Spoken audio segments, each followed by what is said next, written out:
السلام علیکم ورحمۃ اللہ وبرکاتہ۔ نحمدہ ونصلی علی رسولہ الکریم، اما بعد فاعوذ باللہ من الشیطان الرجیم، بسم اللہ الرحمن الرحیم۔ معززین، آج آپ کے سامنے عالمی شہرت یافتہ بزرگ حضرت محبوب الہی حضرت خواجہ نظام الدین اولیاء رحمۃ اللہ تعالی علیہ کا ایک واقعہ پیش کرنا ہے، اور محبوب الہی حضرت نظام الدین اولیاء رحمۃ اللہ تعالی علیہ کی شخصیت سے ایک عالم واقف ہے کہ آپ کی شخصیت نے اور آپ کی شخصیت سے، آپ کی ذات سے ملت کو، اسلام کو بہت روشنی پہنچی ہے۔ آپ کی ذات نے اسلام کی ایسی خدمت انجام دی ہے، ایسی خدمت انجام دی ہے کہ الحمدللہ آج بھی آپ کا آستانہ، آپ کا گنبد عقیدت مندوں کے لیے،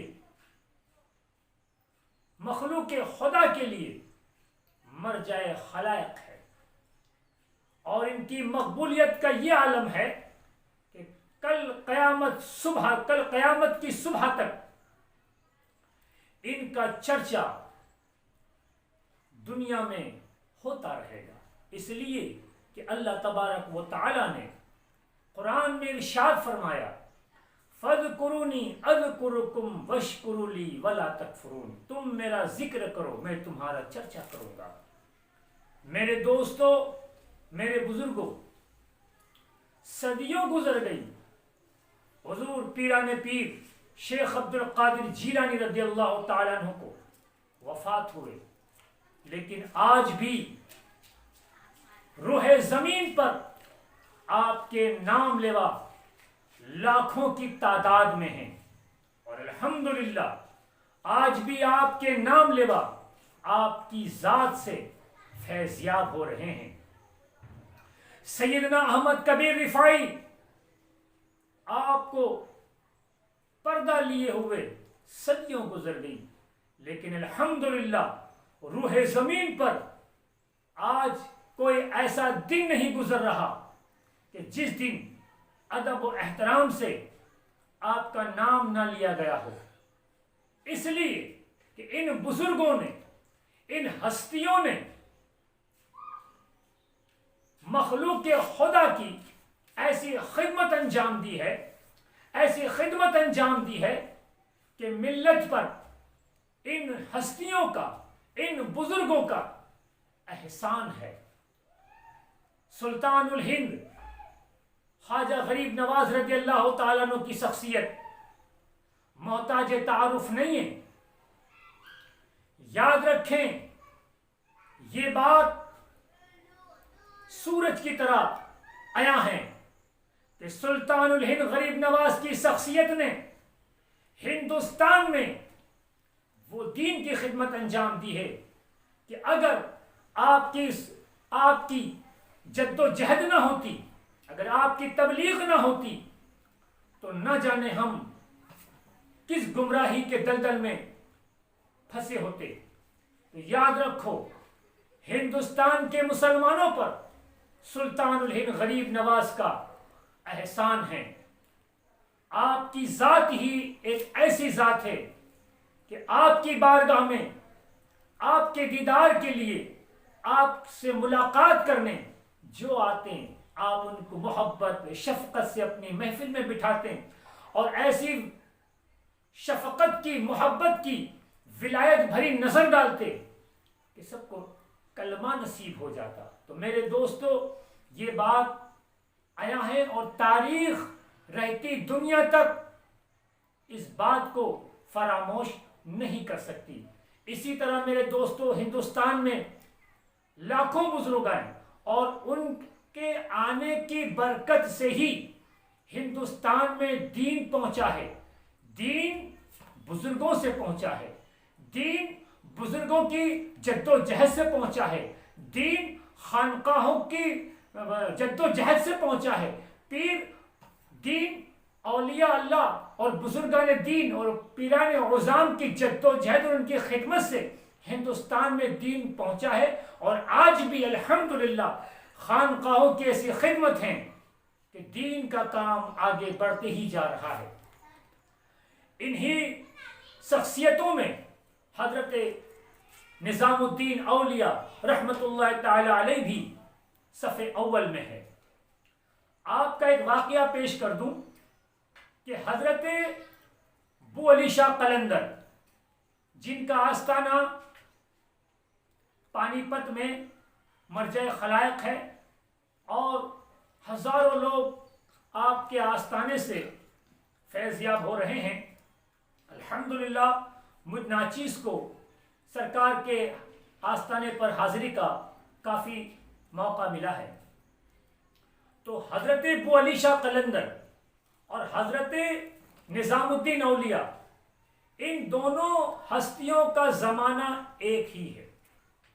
حضرت بو علی شاہ قلندر رحمت اللہ تعالی علیہ جمعرات کے دن آپ کے یہاں مجلس کا اہتمام ہوتا، تو حضرت نظام الدین اولیاء رحمت اللہ تعالی علیہ نے اپنے خاص مرید حضرت خواجہ امیر خسرو رحمت اللہ تعالی علیہ سے فرمایا کہ خسرو، آپ ہر جمعرات کو بو علی شاہ قلندر کی محفل میں حاضری دے دیا کرو۔ خیر، پیر و مرشد کا حکم تھا۔ حضرت خواجہ امیر خسرو رحمت اللہ تعالی علیہ نے سر خم کیا، آپ کی بات کو تسلیم کی، اور ہر جمعرات کو حضرت بو علی شاہ رحمت اللہ تعالی علیہ کی محفل میں آپ حاضری دیتے۔ ایک روز حضرت بو علی شاہ قلندر رحمت اللہ تعالی علیہ نے حضرت خواجہ امیر خسرو سے فرمایا کہ اے خسرو، میں تمہارے مرشد کو، میں تمہارے پیر کو رسول کریم صلی اللہ علیہ وسلم کی محفل میں نہیں پاتا۔ جب حضرت ابو علی شاہ قلندر رحمت اللہ تعالی علیہ نے خواجہ امیر خسرو رحمت اللہ تعالی علیہ سے فرمایا تو خواجہ امیر خسرو رحمت اللہ تعالی علیہ بہت رنجیدہ ہوئے اور بہت آپ پشیماں ہوئے کہ میرے مرشد، میرے پیر، محبوب الہی خواجہ نظام الدین اولیاء رسول کی محفل میں نہیں، رسول کی مجلس میں نہیں۔ آپ بہت رنجیدہ رہنے لگے۔ اس کے باوجود آپ حضرت محبوب الہی کی محفل میں آپ نے حاضری دی، اور جب آپ کے پیر و مرشد حضرت محبوب الہی نے خواجہ امیر خسرو رحمت اللہ تعالی علیہ کو رنجیدہ پایا تو پوچھا کہ اے خسرو، آخر کیا بات ہے کہ میں کافی دن سے دیکھ رہا ہوں کہ آپ رنجیدہ ہیں۔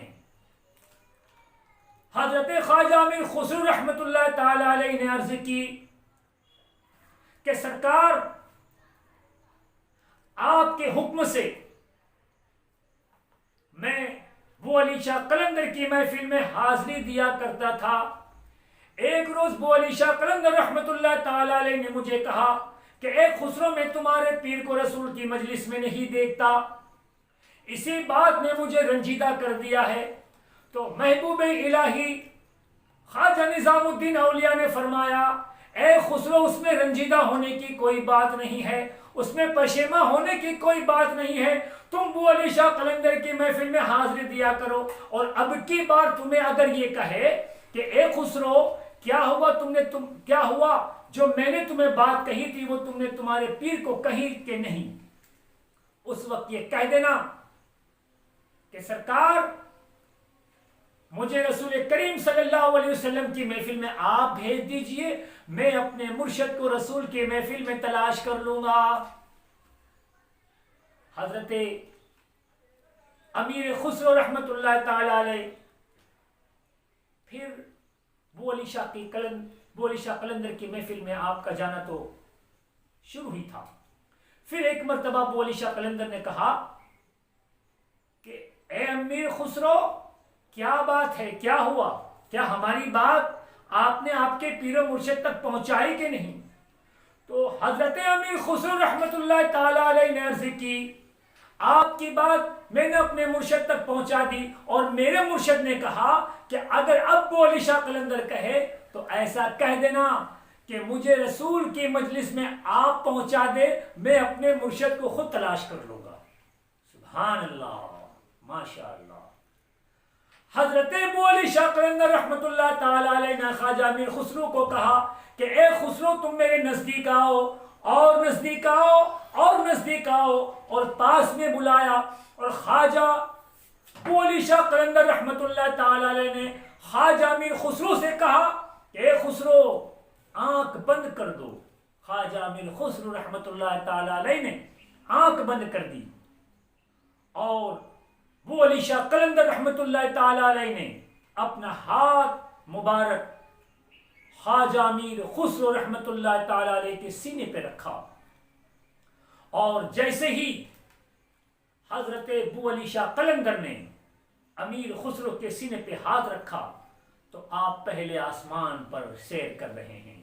آپ دیکھ رہے ہیں کہ رسول کریم صلی اللہ علیہ وسلم کی مجلس سجی ہوئی ہے، اور اس میں تمام اولیاء کرام با ادب و احترام رسول کریم صلی اللہ علیہ وسلم کے سامنے بیٹھے ہوئے ہیں۔ حضرت امیر خسرو رحمت اللہ تعالی علیہ دروازے پہ بادب کھڑے ہو گئے، اور اب ایک ایک بزرگ کے چہرے کو دیکھ رہے ہیں، اپنے مرشد کو تلاش کر رہے ہیں۔ رسول کریم صلی اللہ علیہ وسلم تخت پر بیٹھے بیٹھے حضرت امیر خسرو کو دیکھ رہے ہیں۔ اس کے بعد امیر خسرو سے رسول کریم صلی اللہ علیہ وسلم نے ارشاد فرمایا کہ خسرو، کسے ڈھونڈ رہے ہو، کسے تلاش کر رہے ہو؟ حضرت امیر خسرو نے فرمایا کہ سرکار، میں اپنے مرشد کو ڈھونڈ رہا ہوں، مجھے نظر نہیں آ رہے۔ تو پہلے دوسرے آسمان پہ چلے جاؤ۔ جب آپ دوسرے آسمان پہ تشریف لے گئے تو وہاں پہ بھی اولیاءوں کی محفل سجی ہوئی ہے۔ اس سے بڑے کے نیچے جو اولیاء تھے، ان سے بڑے درجے کے اولیاء وہاں بیٹھے ہوئے ہیں، اور حضرت امیر خسرو تمام بزرگوں کے چہرے دیکھ رہے ہیں، تلاش کر رہے ہیں، لیکن وہاں پہ بھی نظر نہیں آئے۔ تو پھر رسول کریم صلی اللہ علیہ وسلم نے ارشاد فرمایا، اے خسرو، کسے ڈھونڈ رہے ہو، کسے تلاش کر رہے ہو؟ تو پھر حضرت خسرو نے فرمایا، سرکار، میں اپنے مرشد کو ڈھونڈ رہا ہوں، میں اپنے پیر کو ڈھونڈ رہا ہوں، میں اپنے شیخ کو ڈھونڈ رہا ہوں۔ تو کہا تیسرے پہ چلے جاؤ۔ مختصر یہ ہے کہ آپ تیسرے پہ جانے کے بعد بھی آپ نے تلاش کیا تو وہاں پہ بھی نہیں نظر آئے۔ پھر چوتھے پہ، پانچویں پہ، چھٹے پہ تک پہنچ گئے، وہاں پہ تلاش کر رہے ہیں۔ تو پھر رسول کریم صلی اللہ علیہ وسلم نے ارشاد فرمایا کہ اے خسرو، تم کسے تلاش کر رہے ہو، تم کسے ڈھونڈ رہے ہو؟ خواجہ امیر خسرو رحمت اللہ تعالی علیہ نے ادب احترام سے رسول کریم صلی اللہ علیہ وسلم سے عرض کی، یا رسول اللہ صلی اللہ علیہ وسلم، میں اپنے پیر کو ڈھونڈ رہا ہوں۔ رسول کریم صلی اللہ علیہ وسلم نے ارشاد فرمایا کہ اے خسرو، تمہارے پیر اس سے اوپر 7ویں آسمان پہ ہے، چلے جائیے، وہاں جا کے تلاش کیجئے۔ چھٹے سے خواجہ امیر خسرو رحمت اللہ تعالی علیہ 7ویں پہ تشریف لے گئے، اور وہاں پہ بھی تمام بزرگوں کو دیکھ رہے، اول درجے کے بزرگ وہاں پہ محفل جمی ہوئے، آپ صلی اللہ علیہ وسلم کا تخت لگا ہوا ہے، تلاش کر رہے ہیں، وہاں پہ بھی نظر نہیں آ رہے ہیں۔ اب حضرت خواجہ امیر خسرو رحمت اللہ تعالی علیہ بہت پریشان، پہلے پہ نہیں ملے، دوسرے پہ نہیں، تیسرے پہ نہیں، چوتھے پہ نہیں، پانچویں پہ نہیں، چھٹے پہ نہیں، اب یہ تو 7واں آخری ہے، یہ آخری منزل ہے، اب میرے مرشد کہاں ہیں؟ بڑے پریشان تھے۔ اسی دوران رسول کریم صلی اللہ علیہ وسلم حضرت خواجہ امیر خسرو رحمت اللہ تعالی علیہ کے پاس تشریف لائے اور ارشاد فرمایا، اے خسرو، کسے ڈھونڈ رہے ہو، کسے تلاش کر رہے ہو؟ خواجہ امیر خسرو رحمت اللہ تعالی علیہ نے رسول کریم صلی اللہ علیہ وسلم سے عرض کی، سرکار میں اپنے مرشد کو ڈھونڈ رہا ہوں، سرکار میں اپنے پیر کو ڈھونڈ رہا ہوں۔ رسول کریم صلی اللہ علیہ وسلم نے ارشاد فرمایا، اے خسرو ذرا پیچھے کی طرف دیکھو، پردہ لیے ہوئے پوشاک میں اپنے چہرے کو ڈھانکے ہوئے جو بیٹھے ہیں ان کے چہرے کو اٹھا کے دیکھ لو۔ خواجہ میرے خسرو نے، ایک بزرگ بیٹھے ہیں، دو بزرگ بیٹھے ہوئے اور دونوں بزرگ کے چہرے پر پوشاک ہیں، جب جیسے ہی چہرے سے پوشاک اٹھائی، پردہ اٹھایا، تو آپ کو محبوب الہی حضرت خواجہ نظام الدین اولیاء نظر آئے، اور بازو میں دوسرے بزرگ تھے، ان سے بھی رسول کریم صلی اللہ علیہ وسلم نے کہا کہ آپ بھی اپنا پوشاک چہرے سے ہٹائیں۔ جب ان کا پوشاک ہٹایا تو شیخ عبد القادر جیلانی، پیر پیرا میر میرا شیخ عبد القادر جیلانی رضی اللہ تعالی عنہ تھے۔ جب خواجہ امیر خسرو رحمت اللہ تعالی علیہ نے اپنے پیر و مرشد کو دیکھا تو موج اور مستی میں آ گئے، اور موج اور مستی میں آنے کے بعد آپ نے چاہا کہ میں اپنے پیر و مرشد کے قدم کو پکڑ لوں۔ جیسے ہی دوڑنے لگے، جیسے ہی اپنے پیر کا قدم پکڑنا چاہا ہی تھا کہ حضرت ابو علی شاہ قلندر رحمت اللہ تعالی علیہ نے آپ کے سینے سے ہاتھ ہٹا لیا۔ جب جیسے ہی ہاتھ ہٹایا تو حضرت خواجہ امیر خسرو رحمت اللہ تعالی علیہ ابو علی شاہ قلندر کی محفل میں موجود تھے۔ جب یہ منظر دیکھا تو حضرت امیر خسرو رحمت اللہ تعالی علیہ پر ایک وجدانہ کیفیت طاری ہو گئی، آپ پر ایک مستی اور کیفیت طاری ہو گئی، اور اسی وجدانہ کیفیت میں اور اسی مستی میں آپ جھومتے ہوئے اپنے پیر و مرشد محبوب الہی حضرت خواجہ نظام الدین اولیاء رحمت اللہ تعالی علیہ کی بارگاہ میں پہنچے، اور وہاں جانے کے بعد آپ نے اپنا فارسی میں ایک کلام پیش کیا۔ وہ میں کلام آپ کے سامنے پیش کر دوں۔ وہ کلام یہ ہے کہ خواجہ امیر خسرو فرماتے ہیں، نمی دانم چه منزل بود شب جائے کے من بودم، نمی دانم چه منزل بود شب جائے کے من بودم، نمی دانم چه منزل بود شب جائے کے من بودم۔ کیا مطلب؟ حضرت امیر خسرو فرماتے ہیں، مجھے نہیں معلوم کہ وہ کون سی جگہ تھی جہاں آپ تھے۔ فرماتے ہیں نمی دانم، میں نہیں جانتا، چھ منزل بود، وہ کون سی منزل تھی، شب جائے کے من بودم، جس رات کو میں تھا، بہر سو رقص بسمل بود شب جائے کے من بودم، جہاں کل رات میں تھا ہر طرف وہاں رقص بسمل ہو رہا تھا جہاں میں کل رات تھا۔ اس کے بعد حضرت امیر خسرو فرماتے ہیں، پری پے کر نگاری سر و قاد لال رخساری، سراپا آفت دل بود شب جائے کے من بودم۔ فرماتے ہیں وہ سراپا، فرماتے ہیں پری کے جسم جیسا ایک محبوب تھا، اس کا قد سرو کی طرح تھا۔ یہ جو سرو جو ہے یہ ہے عربی لفظ، غالباً عربی لفظ ہے، اور یہ درخت جو ہے یہ بہت ہی خوشنما اور بالکل سیدھا پیڑ ہوتا ہے، اور اس کا تنا بہت خوبصورت ہوتا ہے۔ تو عربی اور فارسی شاعر جو ہوتے ہیں وہ جب کسی حسینہ کا یا کسی محبوب کا ذکر کرتے ہیں اور اس کے جسم کی تعریف کرتے ہیں تو وہ سرو درخت کے پیڑ کی مثال دیتے ہیں، سرو کی طرح تھا، اور رخسار لال کی طرح، لال پتھر جسے ہیرا کہتے ہیں، لال۔ تو آپ کے چہرے کو، آپ کے پیر و مرشد کے چہرے کو لال جو پتھر ہے، لال ہیرا جو اس کی طرح اس کی مثال پیش کی ہے۔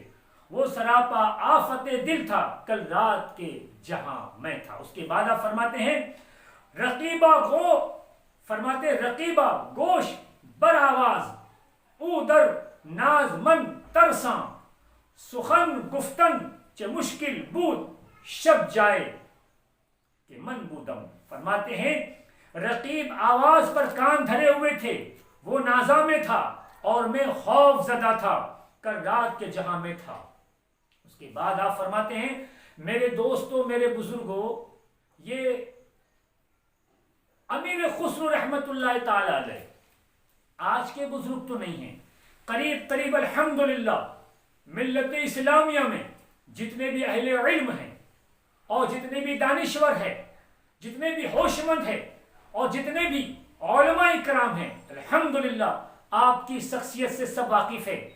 ان کا عقیدہ دیکھیے، وہ کس عقیدے کے مالک تھے. ان کا عقیدہ تھا، انہوں نے اپنا عقیدہ اس کلام میں فرمایا خدا خود میر مجلس بود اندر لامکا خسرو محمد شمع محفل بود شب جائے کے من بودم. آپ فرماتے ہیں خسرو لامکا میں خدا خود میر مجلس تھا اور محمد صلی اللہ علیہ وسلم اس محفل کی شمع تھے. تو میرے دوستوں میرے بزرگوں، یہ واقعہ آپ تک پہنچانے کا میرا مقصد ہے، وہ یہ ہے کہ ہمارے بزرگ، ہمارے سلسلہ چشتیہ، نظامیہ، صابریہ، فریدیہ کہ ایسے ایسے بزرگ ہیں کہ تاریخ اس کو فراموش نہیں کر سکتی.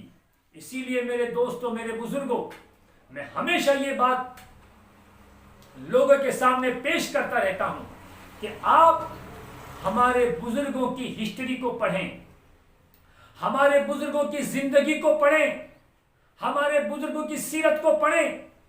اس لیے کہ رسول کریم صلی اللہ علیہ وسلم نے جو ارشاد فرمایا، رسول کریم صلی اللہ علیہ وسلم نے جو لکھا، رسول کریم صلی اللہ علیہ وسلم نے جو فرمایا، ہمارے بزرگوں نے اس کو پریکٹیکل کر کے امت کے سامنے پیش کیا ہے. تو ہمیشہ میں تمام لوگوں سے یہ کہوں گا کہ ہمارے بزرگوں کی تواریخ کو پڑھو اور دیکھو کہ ان کا عقیدہ کیا تھا، ان کا عقیدہ رسول کریم صلی اللہ تعالی علیہ وسلم کے تعلق سے کیا تھا اور ان کا عقیدہ ان کے بزرگوں کے تعلق سے کیا تھا. حضرت باہو رحمت اللہ تعالی علیہ، حضرت بابا فرید گنج شکر، حضرت صابر پاک، حضرت نظام الدین اولیاء، ان سب کے ملفوظات میں ایک کتاب ہے جس کا نام ہے ہشت بہشت. الحمدللہ یہ کتاب اب ہمارے بڑوں نے ان تمام بزرگوں کے ملفوظات کو یکجا کیا ہے. تو آپ ان کے ملفوظات کو پڑھیں تاکہ ہمیں یہ پتہ چلے کہ ہمارے بزرگوں کا عقیدہ کیا تھا. اور یاد رکھیں ہمارے بزرگوں کا وہی عقیدہ تھا اہل سنت و جماعت، جو آج الحمدللہ پوری دنیا میں اہل سنت و جماعت حق اور صداقت کے ساتھ آج بھی موجود ہے. اور انشاءاللہ کل قیامت کی صبح تک اہل سنت و جماعت کا کام ہوتے رہے گا اور لوگ اسی میں اولیاء علماء پیدا ہوتے رہیں گے اور دین کی خدمت کرتے رہیں گے. تجھے فضل کرتے نہیں لگتی بار، نہ مایوس و تجھ سے امیدوار. السلام علیکم ورحمۃ اللہ وبرکاتہ.